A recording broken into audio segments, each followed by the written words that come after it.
Man, that was disappointing. One big fat economic dud. Um, I don't really know how else to put it. You get excited.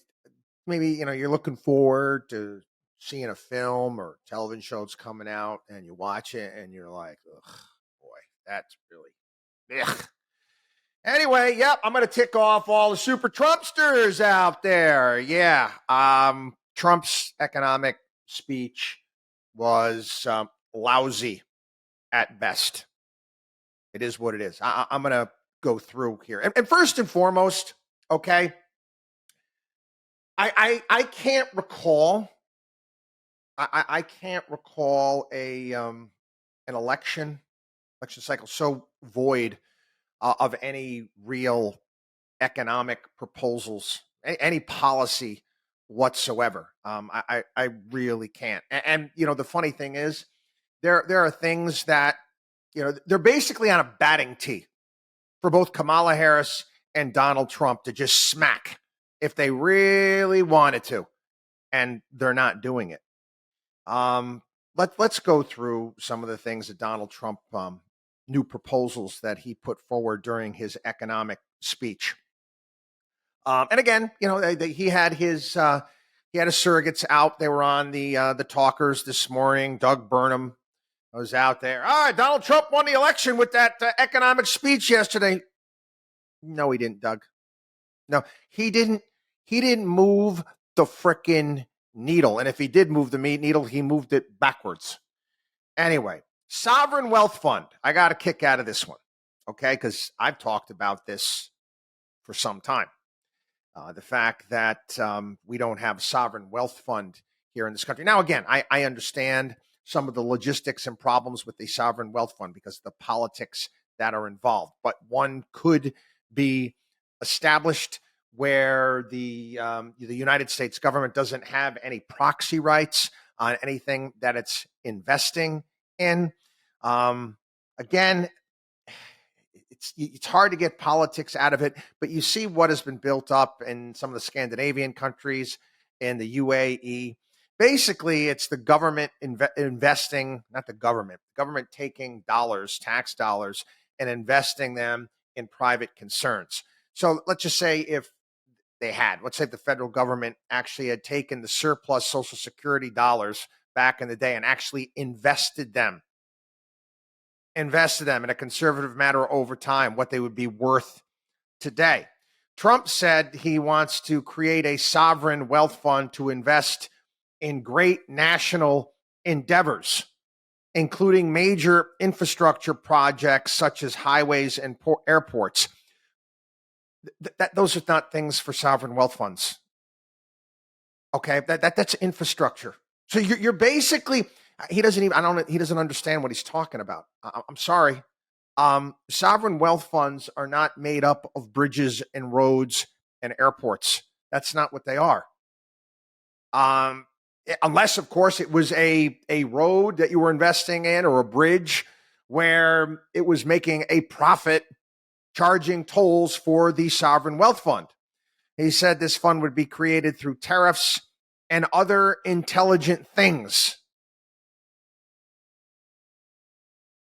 Through tariffs and other intelligent things. No details, though.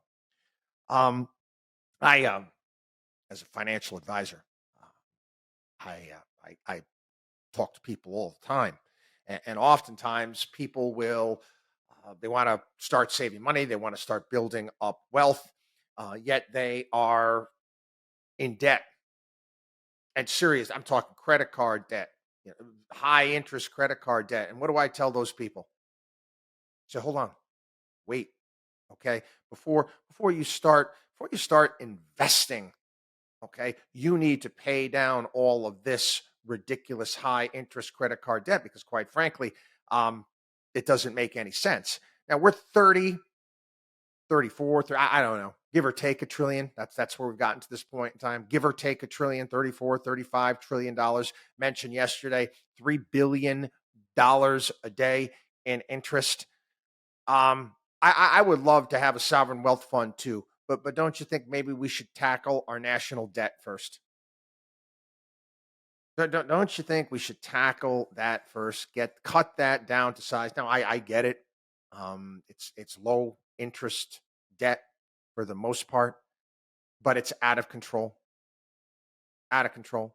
They don't. I mean, wouldn't it be better out? They come out and say we're going to look to balance the budget, and then this is what we're going to do. This is our plan. We're going to do this next. You do it in phases. Sovereign wealth fund.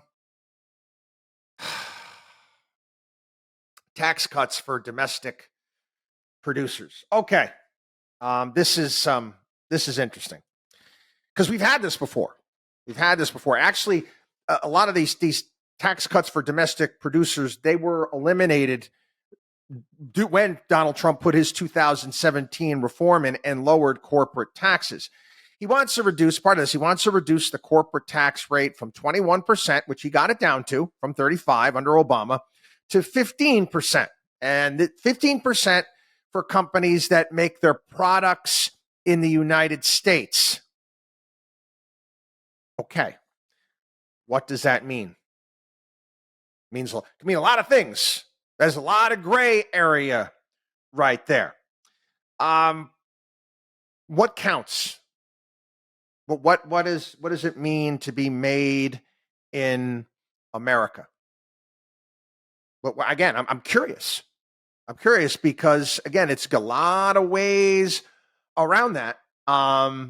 Is it just solely made in America? What if you manufacture your products, the pieces that go into your final product overseas, but then you finally put the entire kit, can, and caboodle, whatever it may be, together here in the United States? He said, if you outsource offshore or replace American workers, you're not eligible for any of these benefits. In fact, you will pay a very substantial tariff when a product comes in from another country. Back before his tax cuts back in 2017, companies could deduct 9% of their domestic production income, which reduced their tax rates at the time to 31.85%. Again, it's fine. You're going to be helping companies out, rewarding companies what they're doing anyway. I don't mind any of that. But again, how do you go about policing this? What is the definition of domestic manufacturing? Because I know what I would do. Okay, if I was the CEO of XYZ, and let's say I'm a manufacturer, and I get certain pieces of equipment and certain products from here, there, and everywhere, but I put it together here in the United States. I would take advantage of this. I would. Because what's the worst thing's gonna happen? You get audited and they reject it later on. That's what everyone is going to do. Again, under the provision that was repealed, companies that wouldn't normally be thought of as manufacturers were able to take advantage of the tax break. So, for example, okay, this was actually cited by, I want to make sure I got the name right, Fordham School of Law, economics professor Rebecca Kaiser. Starbucks considered itself a domestic manufacturer because roasting coffee beans qualified as manufacturing. There was one case, a company that assembled chocolate and cheese for gift baskets. They actually won. They argued successfully that this counted as a manufacturing activity and therefore qualified for the break. So yeah, you're going to have all sorts of gamemanship and whatnot taking place. Again, I just think it makes the tax cuts, quite frankly, overly complicated. And I want simplicity. Okay, I want simplicity. And again, one of the things that people really kind of fail to understand, And yeah, manufacturing, everybody likes to, politicians love throwing that word out. And by the way, in the jobs report, manufacturing employment declined by 24,000. We have to, what we do here in this country is we always put the cart before the horse.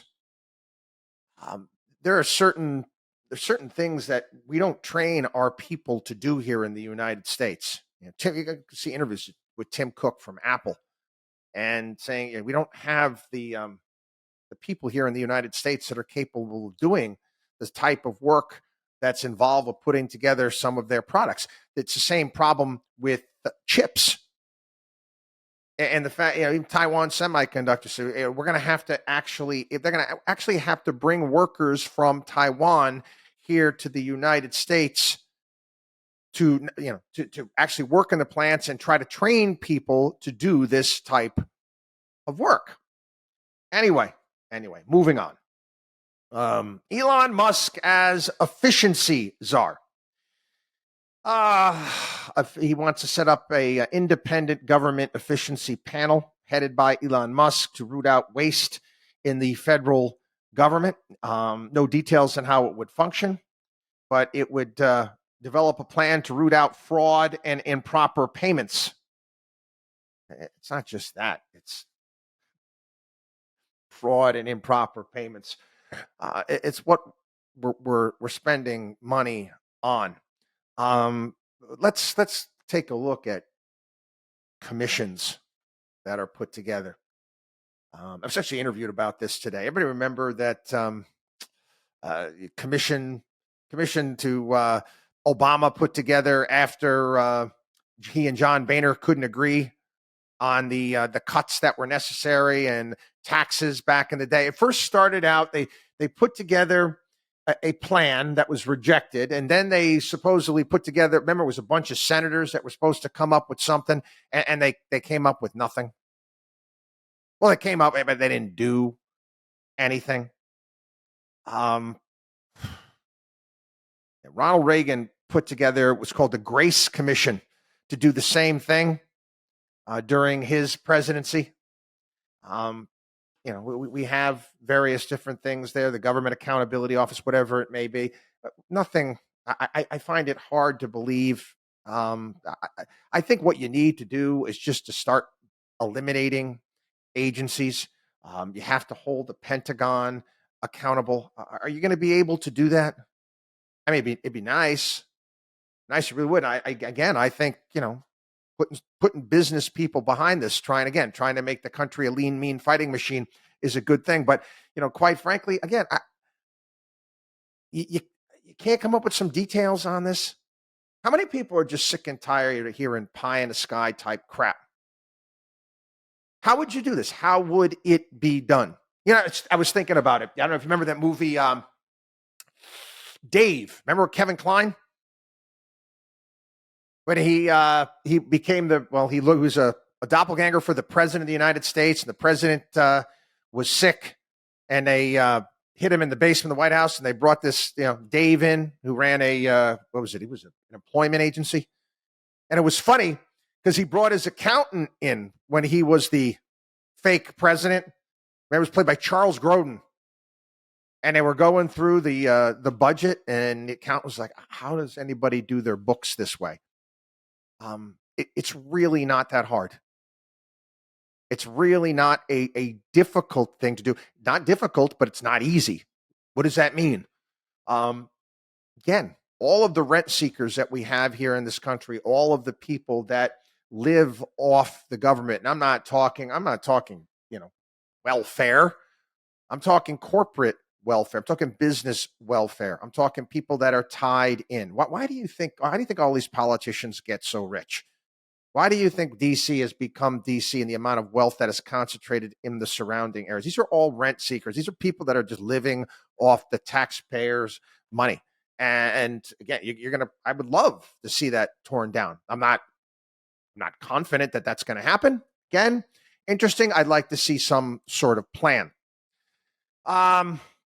He pledged to issue a national emergency declaration to boost domestic energy supply. He wants to eliminate bureaucratic hurdles holding up new energy projects. I don't have any problem with that. I don't. You're gonna start seeing, as soon as you do that, though, you're gonna start seeing um, some lawsuits fly saying, "Oh, you're skipping through various different regulations." That's going to happen. Again, I think we really have to move away at this point in time. Really move away from what isn't working. Really move away from the solar and the windmills, and let's just say we're going to go nuclear here in this country. That's it. It's over. All this other nonsense. We're going to stop. We're going to stop polluting our country with solar panels, because that's what it is. Hey, you think about it. Back in the 70s, I remember. Oh, hug a tree, save a tree. Now we're freaking cutting them down and putting up stupid solar panels. Anyway, this one doesn't. It's just, honestly, it is dumb. Sorry, it was dumb. Okay. Oh, great. You're going to ban mortgages for migrants living in the U.S. illegally. That's great, man. Do you know how many? Do you know how many mortgages are issued to illegals here in the United States a year? 5,000. 5,000. I mean, again, you want to lower housing costs by doing that? That's like, yeah, you're trying to, you're trying to empty a swimming pool with a spoon. Just one. Doesn't do a damn thing. Again, another sound bite BS nonsense for your freaking MAGA crowd. Stop pandering. Stop pandering to your stupid MAGA crowd. Yeah, those illegal. It's not going to do anything to lower housing costs. And this is part of the damn problem. Okay? Is, the fact that both sides, that we have issues here in this country. We have problems with commercial real estate. It's a disaster.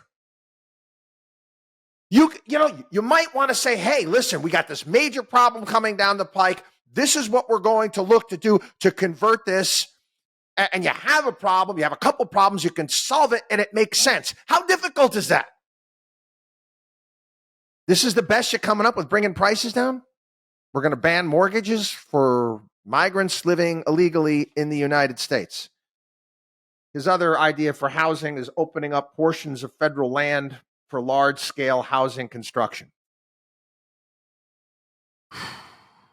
Again, do you have any idea how many federal office buildings that are just sitting empty that we, the taxpayers, are paying for? Why not start there? Why don't you combine your government efficiency, okay, with housing?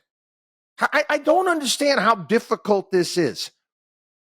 Not to mention the fact that many of these government workers don't even show up to work anymore. We've gone over this with the key card strokes and everything goes along with that. Why don't you do that first before you decide, I don't know, start bulldozing Yosemite or something like that? I don't get that. He wants to rescind the Biden Inflation Reduction Act. And again, I don't know if you saw this yesterday. Biden actually came out, admitted that shouldn't have called it the Inflation Reduction Act. It was a Green New Deal. But anyway, we all knew that anyway. Anybody with half a brain knew that. He's going to rescind all unspent funds under the Inflation Reduction Act. Well, you better hurry up, because Biden spending as fast as he possibly can. Not to mention the fact, good luck with that. Let me tell you why. Because Republicans are just as piggy as Democrats are. Oh, they are. Oh, but you don't think that Republicans are feeding at this Inflation Reduction Act trough in their various different districts? Oh, of course they are. They no shame. What the hell? There's $740 billion. I got to get some of that money for my district, and that's what they're going to do. And they've already got projects lined up in their districts, ready to go. And you're going to tell them no? Good luck with that. Anyway, all said and done here, kids. what was the other one? He wants to make America the crypto capital of the world. It was bad. It was a dud. It is what it is, people. Okay.